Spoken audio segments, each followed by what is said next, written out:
have here Srila Vyasadeva has done so many good things.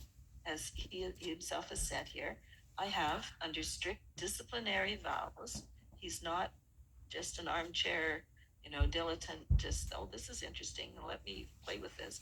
He's done it as, under vows. And he is unpretentiously worshiped the Vedas, not just for show, but constantly, whenever, in every waking minute, not just like when people are looking. He's worshipped the spiritual master unpretentiously as well. He's worshipped the altar of sacrifice. He says, I have also abided by the rulings. So he hasn't been like drinking water underwater or fooling around or anything. He's strictly following the rules and regulations. And he not only has done that internally, but he has given something out to the world. He says, I have shown the import of disciplic succession. This word import is interesting because we use it a lot in today's computer world.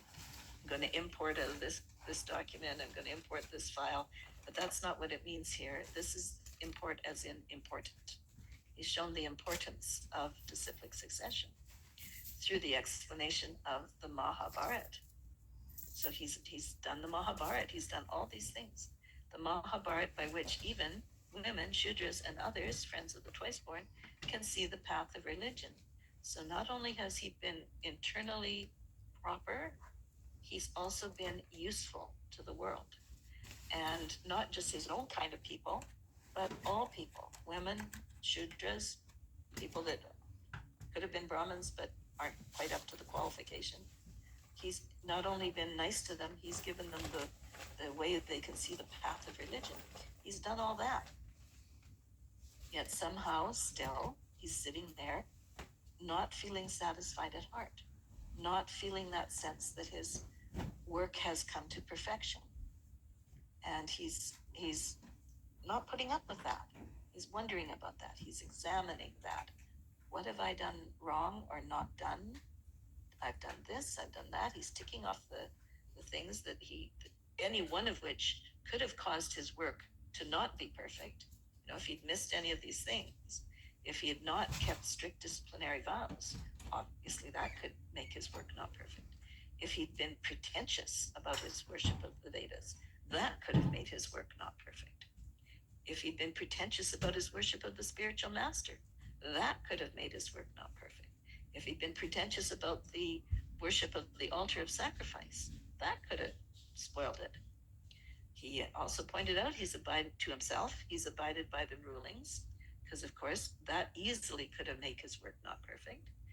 And he has been very kind to the world by showing the way to the path of religion, by showing disciplic succession. He's even found an easier way than the Vedas to transmit the information. So there's Mahabharata, within which any human, women, Shudras, lowborn, can see the path of religion. So he's ticking these boxes. I've done all these things. Any one of those could have spoiled my work, but I did all those. So what is it that has spoiled my work? Or that has made my work not come to perfection? Not that any of these were spoiled, but the sense of completion and perfection, and there, I did it, I'm done. He isn't getting that. And that's very interesting because everything that he's done has been very good. So why? Why isn't he satisfied? Srila Prabhupada says all of the intricacies of Vedic knowledge are systematically presented in the Mahabharata. So he's done an amazing job. He's divided up the Vedas into useful systematic order. And then he has also produced the, what would you say, the definitive version of the Mahabharata for the sake of understanding the Vedic knowledge. He's saying the Vedic knowledge is all there. It shows the path of religion. So why isn't this working? And then Srila Prabhupada adds, in this age, Kali Yuga, where we are, the Mahabharata is more essential than the original Vedas. It's the essence is there and the usefulness that's more important than studying the Vedas. The essence is there. Yet Vyasadeva is not feeling done. He's not feeling like his life's work is satisfied. He's got something more he has to do to attain the perfection. So we're not going to see that today. We're going to hear that tomorrow from Mother Radhika. But of course, we also, little sneak peek, we know what it's going to be because of what we're studying now. These couple of chapters have given us um, glorification of Srimad Bhagavatam. So what they're telling us is Srimad Bhagavatam is the thing that in the end made him satisfied. So the Vedas didn't do it. Mahabharata, wonderful as it was and appropriate as it is for this age, and the ability that it has to shed the light on the path of religion, wonderful as that is, there has to be something more. And of course, we'll hear tomorrow why that is what is the deal with that. Yeah, it's not a secret. We've been studying this for a while. We're actually studying it. And we're noticing the various frames around its revelation. So the Mahabharata is more essential than the original Vedas, but there's something else that's going to make us happy, something that made Vyasadeva happy and can make us happy.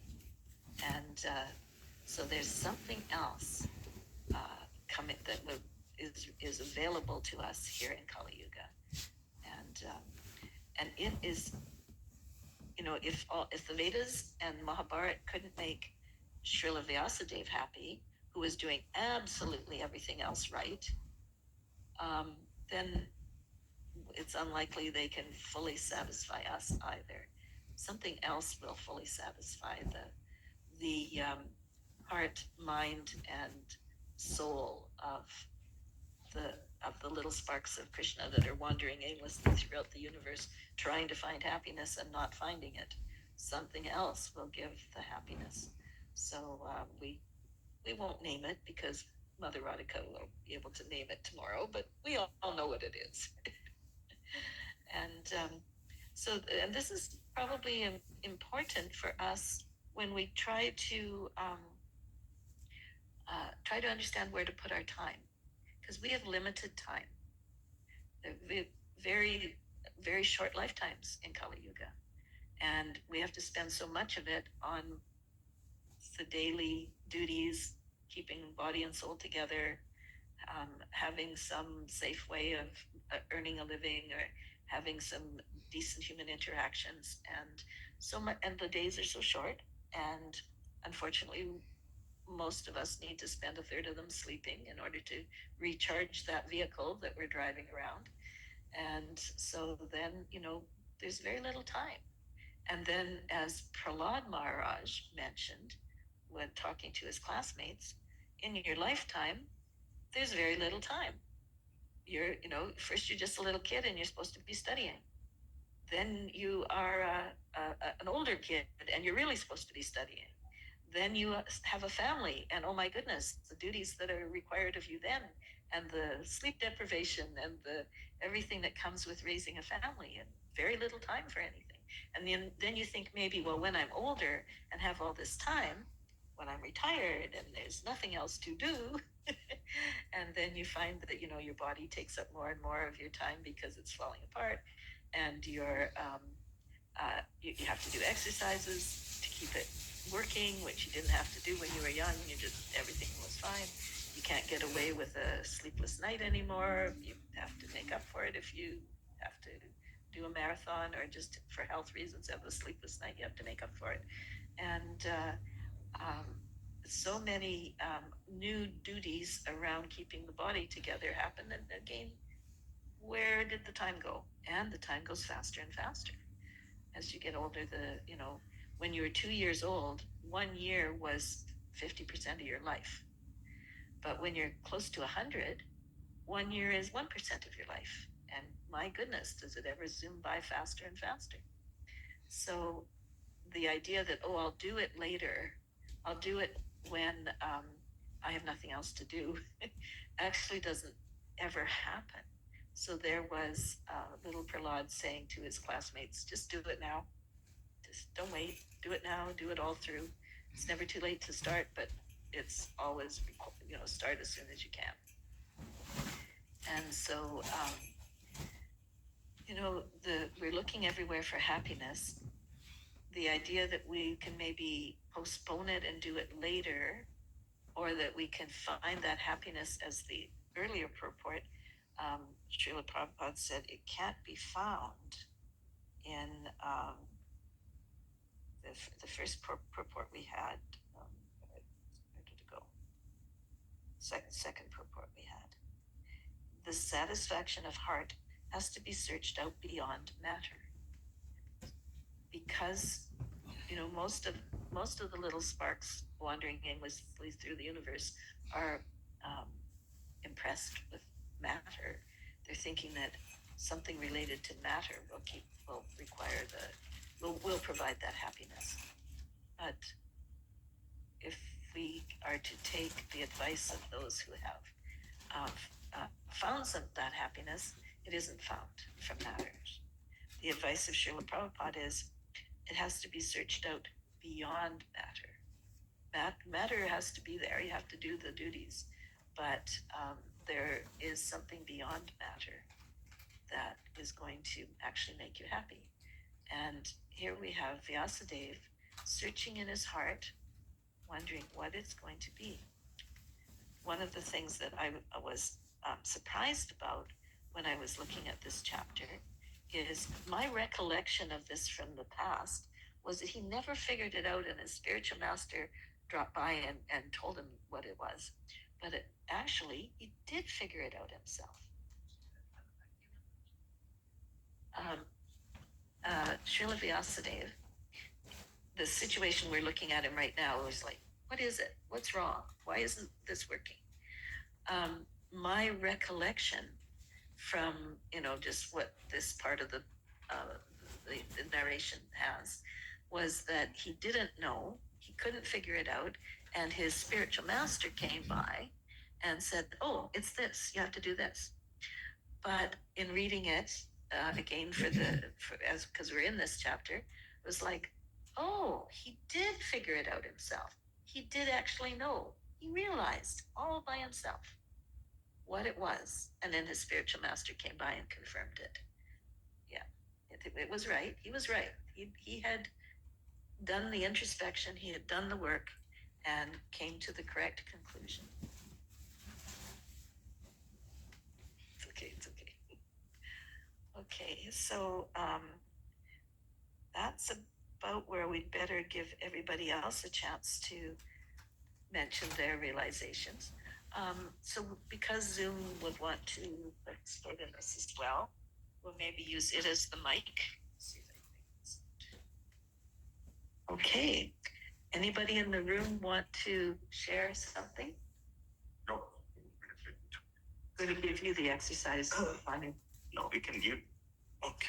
You can keep this there and give me the mic. Easy. So it. You think so? Yeah. It's same. I think they're mostly hearing it from here. So tomorrow's question was to expand and reveal devotion service. So the element of bhakti is missing. So much knowledge, because it talks about knowledge, as long as knowledge, but knowledge itself doesn't make satisfaction. You have experience, and experience as you have called unabhava. If it's not unabhava, then you feel the void. And he talks about gap, the void, how to fill it. And this cannot be filled in the meaning of matter, because matter cannot touch it, so you have to go to the truly the fourth dimension. Who has access to that? It's a very fortunate person to it. And keep me listening to these stories. Otherwise, we ourselves will be left empty, saying, why not? Always looking, where is it? Yep. And who has it? Who has it? How can I get it? Yeah. Manu, a comment? When you are reading, of course, Sri, Shudra, and all of the things, I remember in Bhagavad Gita also this comes, even in Srimad Bhagavatam it is coming. So I read for only a Prabhupada, one of the, I don't know who asked one of the Mataji related Prabhupada that this sloka, then Prabhupada said, don't worry, you are not this, you are in devotee, that's what it means. And I remember if you want to comment. Otherwise, you'll be insulted. Yeah. Idiot. We talked about this a lot yesterday because that verse was the very much echo, or the Bhagavad Gita verse was the echo of it, or anyway, they totally align with each other, and that how unfair it is in a way that these spiritual guides, these spiritual masters, Krishna himself, and the sages, Vyasadeva, they're being inclusive. They're saying our the culture around us, the milieu in which we live, is divided, and we're saying these ones are on top and these ones are on the bottom, and yet what these Bhagavad Gita, Krishna, he's saying it's not just for those elites, it's for everybody. It's for the ones that you're not even giving an education to. It's for them too. And this verse also that we had yesterday, and the what echoed today in that one line, last line, we're doing this for them too. It's for everybody. So it's statements about inclusion in the context of a society that wasn't inclusive, and it's slapping the lack of inclusiveness in the face. It's saying, you think these people aren't worth educating. I think they deserve the whole story. They deserve all the knowledge. They deserve to be happy too. So it's kind of sad that people would look at a verse like that and take offense. But of course, there's definitely going to be something. But yesterday I quoted our dear friend Uttama, because of course we know that in Kali Yuga there is only Shudras. There is no of these elites. So any man that would like to jump on these statements that, oh, women are of lower birth, have to remember that they're the Shudra that's in the same sentence. So Uttama would say, I'm the woman, you're the Shudra, what's the problem? I have a big argument against that. Well, hold on. I'm going to quote Prabhupada again a little more specifically than Manu did.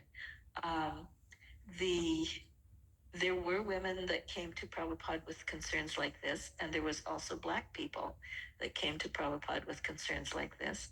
And Prabhupada, the mood that he would answer them with is like, if you think you are a woman, then you are less intelligent, because we're not. We're not this body. We're driving this particular vehicle for a very short space of time. Those who are elite now may end up lower later. Those who are lower now may end up in a more elite body later. And it's only for just one lifetime out of the millions of lifetimes that we've been wandering around the material energy. So to be proud of something, or to try to take service from others because they are lower, is so short-sighted and so temporary that it's almost not even worth thinking about. Also, anybody that is offensive to any of the other ones that they're thinking lower will probably find themselves in that kind of body in a future lifetime coming soon, just so they can feel what it's really like. And so there's really no advantage to thinking, oh, I'm in the elite one and others are in the not elite one. Now, Mother Radhika has something to add. Well, the objection suddenly after that is that every society there's naturally four classes of men. To think that everybody's on the level of Shiva, it doesn't make any sense. Because in every society there are intellectuals. In every society there are leaders. In every society there are workers. There's a great difference between an intellectual and and Sudra called the Sudra type. So if we do not acknowledge that, that itself shows unbelief. Okay? Yeah. It's, aristocracy exists everywhere. It does. In Kali Yuga, in the other yugas, it's very beautiful and clear and useful, and society functions very nicely. Even in Kali Yuga, there is these obvious divisions, but it's not as pure as in the other, because even those who are intellectual, they aren't able to live without a boss, without an employer. They very rarely can just make an income and support their needs. In the like people are the rest of society is not bringing their needs to their door like they would have in one of the other yugas. Oh, let's bring dinner to the brahmana. Oh, let's give the brahmana cows. Let's bring the brahmana gold. Let's bring the brahmana cloth. That isn't happening anymore. So even the intellectual class, even the ruler class is dependent still. So there is less of an element of the real kshatriya and the real brahmana. A real brahmana does not have to even think about where's my livelihood coming from. It just, those that he teaches are so happy to give dakshina that it all works.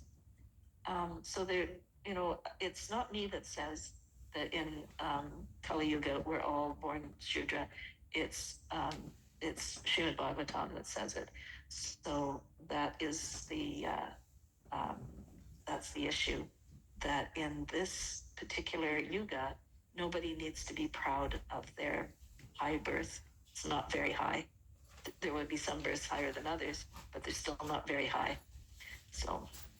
And also, we have to notice that just as men tend to be taller than women, right? They are. There's a tendency that men are taller than women. But it's not that the shortest man is taller than the tallest woman. Right?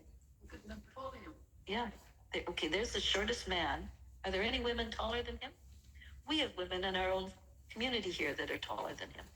So there are variations even within the men and the women that have a lot of overlap. There's celebratory division. It's beautiful. Mm-hmm. Women are very different from men. Very different and needed. Yeah. We need to. Women. Yeah. Also think there's no difference. Well, it's not that there's no difference, and also even among men there's difference, and difference is wonderful. Krishna really likes difference. You can see how Krishna likes variegatedness. All those snowflakes and not two the same. All those fingerprints and not two the same. So there is definitely variegatedness and difference, and Krishna loves that and celebrates that. And also, it's in Bhagavatam, in Bhagavad Gita, there's those nice lists of womanly qualities. Fine speech, memory, all those things. What would our society do without the qualities of women? So there's no need for anybody to put down or to feel put down. And so it's the society in which Krishna was speaking, Vyasadeva was speaking, is the exploitative attitudes of that society that are being criticized here by saying, you don't give women an education, but I say this is for everyone. That's what Krishna is saying in Bhagavad Gita. You don't give your women education, you don't give your Shudras education, but I'm telling you this is for everyone. So that's the important part. It's not like if someone wants to jump on those verses and say, this proves that I'm more important than you, then that's taking the wrong attitude from a very inclusive statement to a more exploitative statement. Just shows a very bad mindset. One point of irony also is Manu's getting his exercise today, and then of course, and then we will. Just after such a yuga, don't forget the ages are reversed. Yeah. All the yuga is supposed to come. Yeah.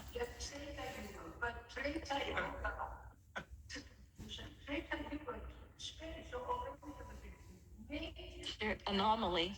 Yeah, major anomaly right there.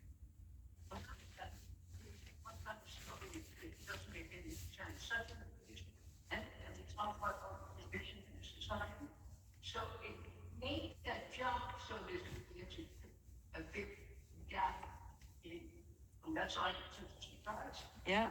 That there is no issue in men and women. So such a something. Leelananda, you have arrived. You want to add anything to the conversation? Seemingly a contradiction, but there's no contradiction in what she says and what you say. There's no contradiction. I explained it very nicely. I felt like, yes, you're expressing my thoughts about this, that, oh, everybody's wrong sugar. But that doesn't mean it's still distinction, because it is here ingrained in us to have a certain, the start of our own nature, there's like Svadharma, the way we are. But it's not like, as you mentioned it, it's not as clear cut as it was in previous ages. Exactly. That's also I thought about this. The Brahmana, they would receive gold, a wife, a cow, even the village sometimes. Oh, that's Yes, yeah, great. Right, so they have Just for teaching as a Brahmana. Yeah, they would have to punch to work and work in a factory or something horrible. Right? Okay. So the statement is everyone is born a Shudra. That means that not everyone is 100% a Shudra. That's not what I said. It's born a Shudra. See, those strict, the Garbhajana Samskara is not performed. Because there's no real Brahmana to pronounce all those syllables perfectly, right? And then the atmosphere, the contaminated atmosphere of Kali Yuga has rendered this impossible. Still, we, in Krishna consciousness, we attempt to revive this because we see ourselves as spirituals, we should be able to transcend the entrance of Kali Yuga. We say it's possible. What Srila Prabhupada has instituted for us is to chant 50 rounds. Which is less than 64 when you look at it. Before procreation. Yeah.